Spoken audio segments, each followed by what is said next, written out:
محمد شعبد القادر ويس أحمد وليالا تابعينا حتى يقولوا ربي الرحمة أنا ويسو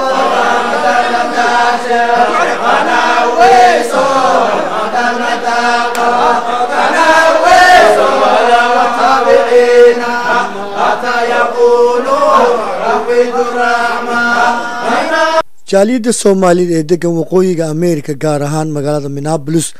qaarkood ayaa waxay sameeyeen munaasabad lagu xusay mid kamid ah culimada Soomaaliyeed ee diinta fidin jirtay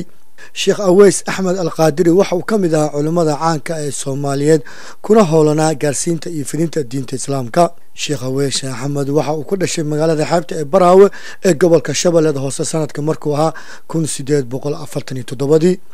dhinaca waxbarashada waxa uu ku qaatay magaalooyinka Baraawe iyo magaalada Baghdad ee dalka Ciraaq Sheikh Aweys waxa uu ku geeriyooday tuulada Biyoole ee ka tirsan degmada Tieglo ee gobolka Bakool waxaana Sheikh uu dhintay 1909kii magacayga waa maana xamsato Sheikh Maxamed Sheikh Cabdullaahi Casir maanta waxaan u joognaa siyaaradii awooweena Sheikh Aweys Ahmed Al-Qadiri aalbeedka علماء الدينك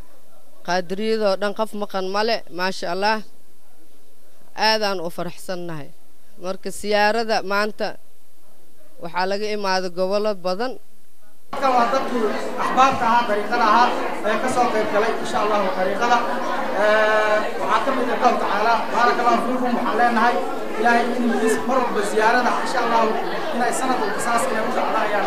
زيارة الشيخ أويس أحمد القادري أيها وحى لوجه كليمي قبل ذلك مريكان كا زيارة أيها وحى سوق مقابسة معنا حمسة الشيخ محمد شيخ عبد الله زكريا آذن يونيفرسال تي في نور أمريكا